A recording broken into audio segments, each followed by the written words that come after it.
Mr. President. Senator from Utah. Mr. President, the Senate is currently considering Senate Joint Resolution 54. I'm proud to be a co-sponsor of this legislation, the lead co-sponsor along with my distinguished colleague from Vermont, Senator Sanders.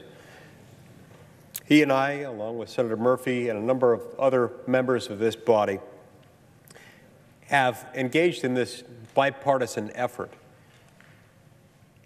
in a concerted endeavor to make sure that the separation of powers between our three branches of government are respected. Mr. President, there is perhaps no more morally significant decision made in government than the decision to go to war. Whenever we take an action as a government that puts American treasure and especially American blood on the line, we have a sacred responsibility to evaluate and carefully weigh the relative risks, advantages of acting, and the relative risks and advantages of not acting. To make sure that that kind of analysis takes place, the Founding Fathers wisely put this power squarely within the branch of government most accountable to the people at the most regular intervals, in the Congress. This was a big break, a big distinction between our former national government based in London, where the chief executive, the king, had the power to commit troops to war without going to Parliament. Alexander Hamilton explained this principle in Federalist number 69. He explained that it was no accident that this power was put in the hands of Congress. Now, to be sure, the power Congress has to declare war means more than simply to state something in the abstract. It's something that has to happen before we put American blood and treasure on the line. It's something that should never happen in the absence of some type of dire emergency, some set of exigent circumstances where the President must protect the United States of America from an imminent attack. It needs to be declared by Congress. This isn't just a mere formality. This is the only thing that guarantees that this is a government of the people, by the people, and for the people. It's the only thing guaranteeing that we will actually have a debate about the relative merits of the conflict in question. There are a number of reasons why. In addition to the fact that there is an obvious economic expense associated with war, there is a tremendous human cost associated with war.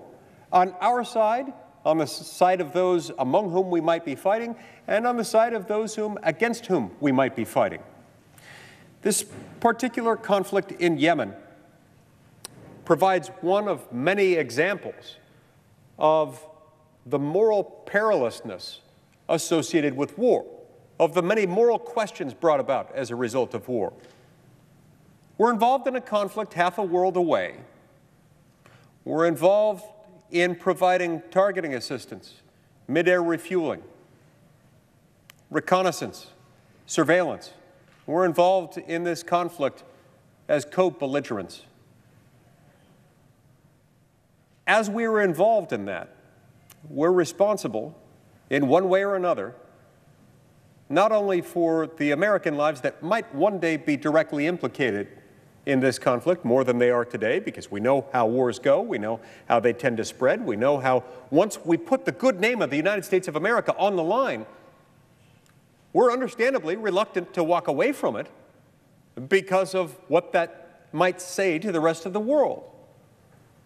But in order to make it legitimate, in order to make that decision authentic, in order to make it sustainable, it has to be done in the appropriate way, which means it first has to go to Congress.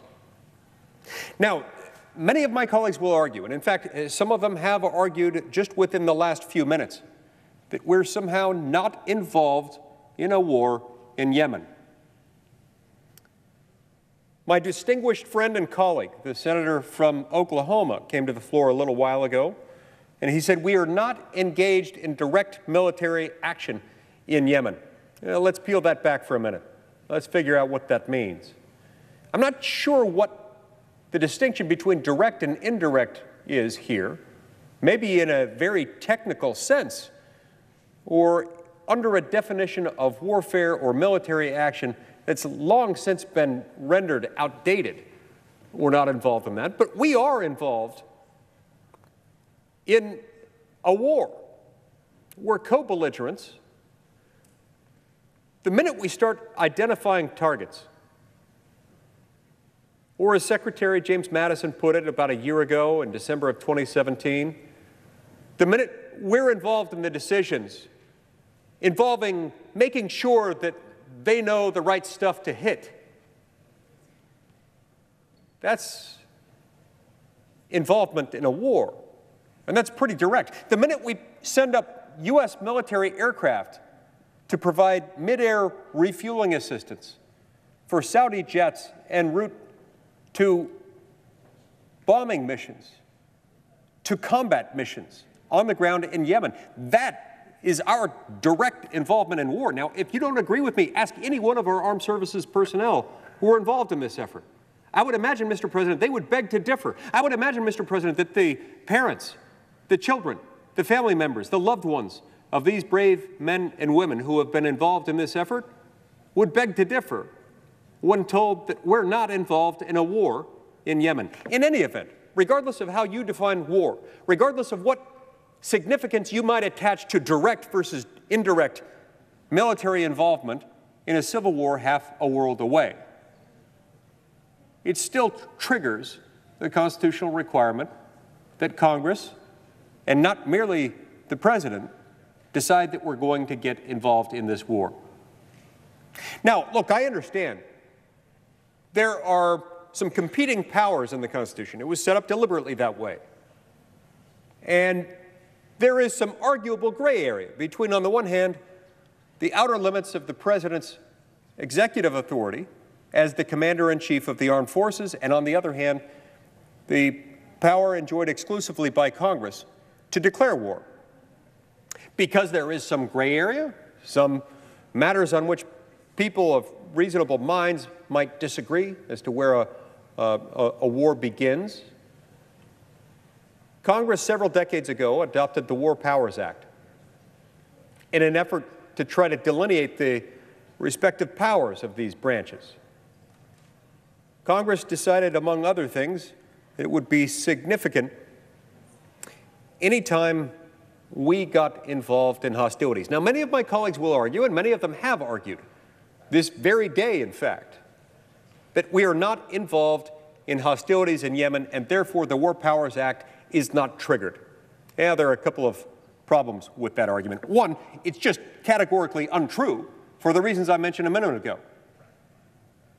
We're helping them get to the bombing site. We're telling them what to bomb, what to hit, what to take out.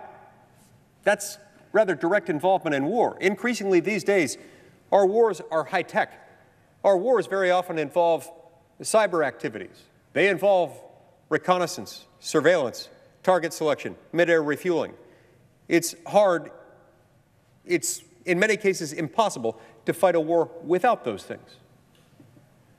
That is what war is. Many of my colleagues, in arguing that we're not involved in hostilities, rely on a memorandum internal within the executive branch of the U.S. government, issued in 1976, providing a very narrow, unreasonably slim definition of the term hostilities.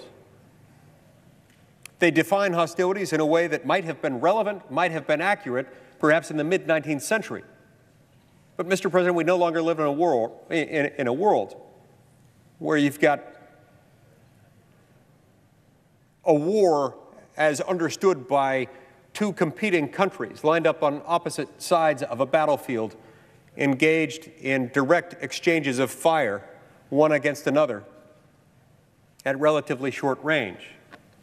War encompasses a lot more than that. War certainly encompasses mid-air refueling, target selection, and surveillance and reconnaissance of the sort that we're undertaking in Yemen.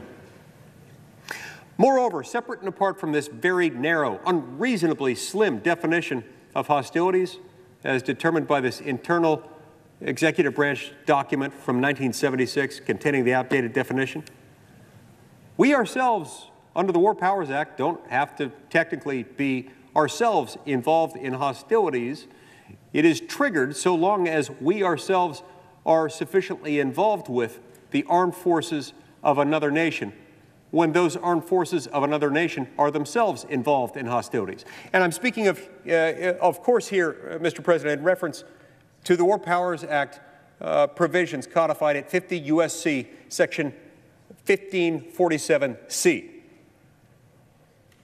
For our purposes here,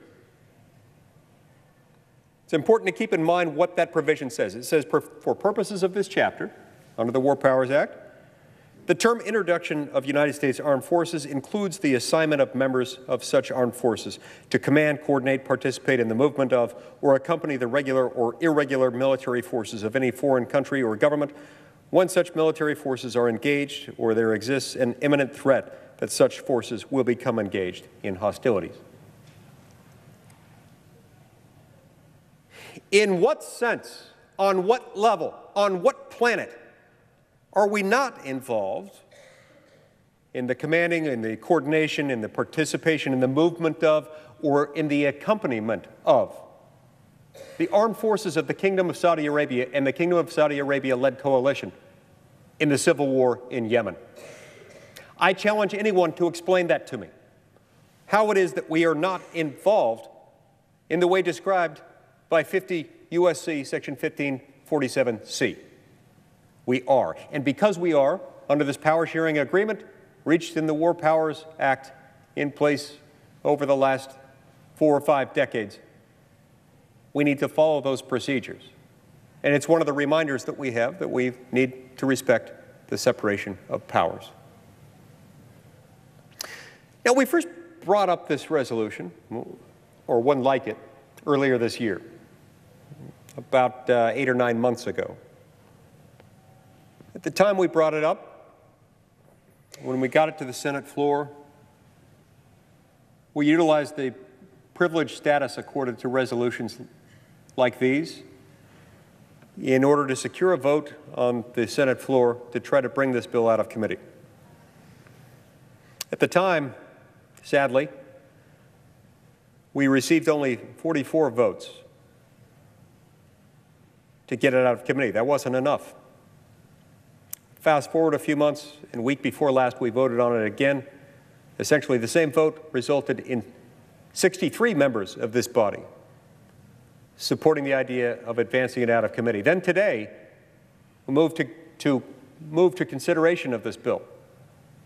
And we got, if I'm not mistaken, about 60 votes for that.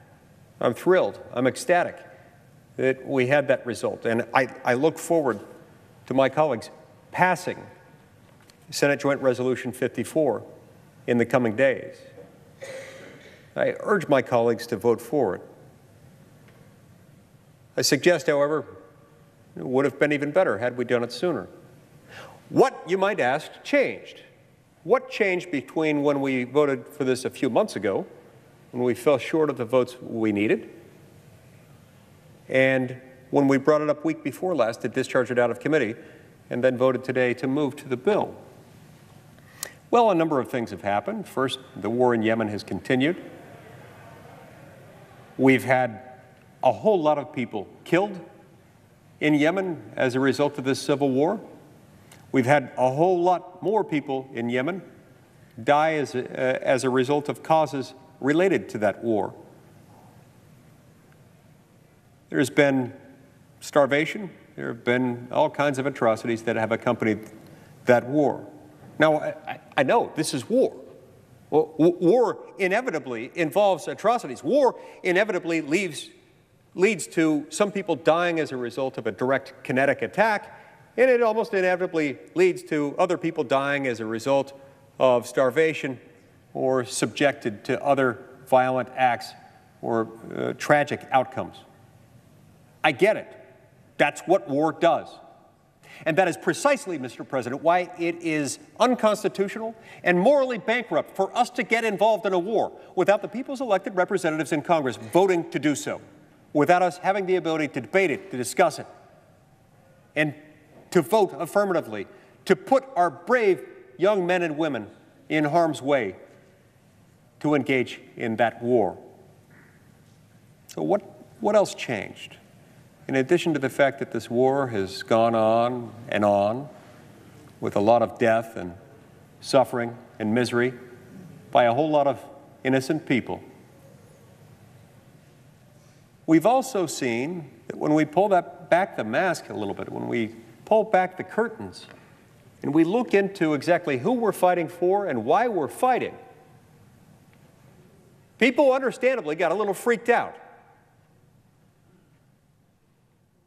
The death, the murder of a journalist got a lot of people's attention. Now, I completely agree with the comments made by several of my colleagues that every life is sacred. Every human soul has inestimable worth in the eyes of God and should be respected by each and every one of us. It's therefore sad that it has had to take this long for us to care about it. It shouldn't be the case that we had to wait for a journalist to be murdered for us to care about this unconstitutional, unjustified, and I believe immoral war. But regardless of how we got here, we're here. The murder of Mr. Khashoggi caused us to think long and hard, with good reason, about the fact that we've gone somewhat blindly into war, first under a Democratic president and then under a Republican president, where it's been continued. Following somewhat blindly the leadership of the Kingdom of Saudi Arabia. The fact that the Crown Prince of Saudi Arabia has been implicated in the murder of Mr. Khashoggi has caused a lot of people to stop and say, wait a minute, maybe this doesn't make sense. Wait a minute. Perhaps this is a regime that we ought not be supporting, or at least at a minimum, regardless of the fact that we may have some interest, some reason to be allied with the Kingdom of Saudi Arabia in some ways. Maybe, just maybe, this is enough of a reason for us to not be fighting a war on behalf of the Kingdom of Saudi Arabia. We know this to be true. Those of us who serve in this body or who serve down the hall in the U.S. House of Representatives know something very significant.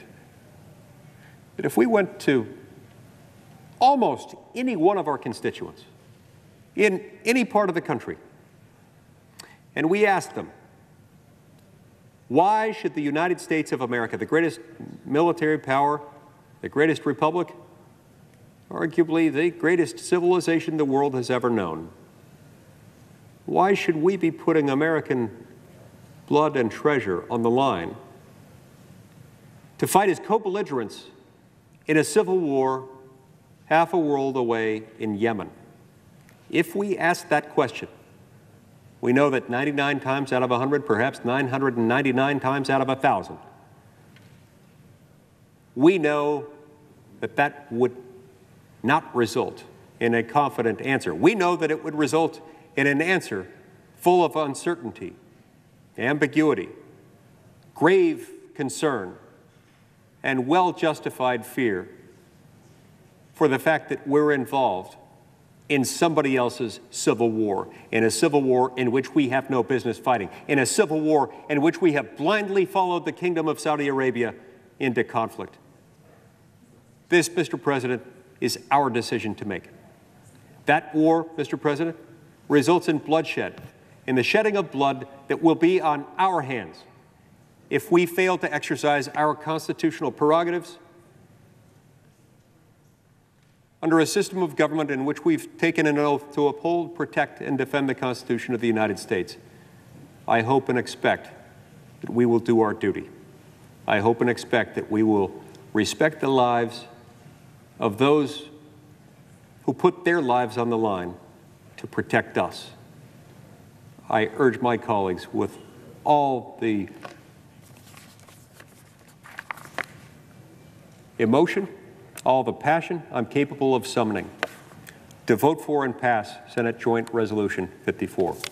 Thank you, Mr. President. I yield the floor. The senator from Michigan. Mr. President, I rise today to condemn the Saudi military campaign in Yemen, which is causing the worst humanitarian crisis since World War II. Tens of thousands of young children have already died of starvation, and millions more in Yemen remain threatened by famine and disease. Yemen is experiencing the worst cholera outbreak in history, with over 1 million cases. In recent months, the crisis has accelerated, growing at a rate of 10,000 cases each and every week. The air campaign in Yemen, led by Saudi Arabia, is now in its third year. And every day, it makes the humanitarian crisis in Yemen worse.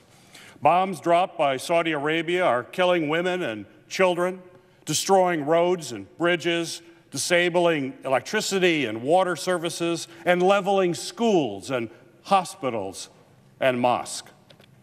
Meanwhile, the government of the Kingdom of Saudi Arabia and Crown Prince Mohammed bin Salman stand credibly accused of ordering the murder of a United States resident and journalist known for his critique of the regime. Currently, we are debating a resolution that directs the president to remove the U.S. military from hostilities in Yemen and end our nation's unauthorized participation in this conflict. I am proud to be a co-sponsor of Senate Resolution number 54, and I voted to bring it to the floor because the United States should not be providing aerial refueling to Saudi jets bombing Yemen indiscriminately. The United States Senate should pass this resolution and send a clear message that our military will not prolong and will not worsen a humanitarian tragedy led by an increasingly brutal regime. This is also why I voted against arms sales of additional air-to-ground munitions to Saudi Arabia. More arms sales and more military support for Saudi Arabia is not how we are going to end this crisis. We need meaningful diplomatic and political solutions to alleviate human suffering in Yemen. This is an issue that is deeply personal to me and many Michiganders. I'm proud to represent a vibrant and dynamic Yemeni American community in Michigan, and I share their heartbreak over the tragic situation impacting innocent Yemenis. Our nation must show real leadership and take action to ensure that food, water, medicine, and all necessary humanitarian supplies are made available to those who so desperately need them. I urge all my colleagues to join me in supporting Senate Joint Resolution 54. Mr. President, I yield the floor.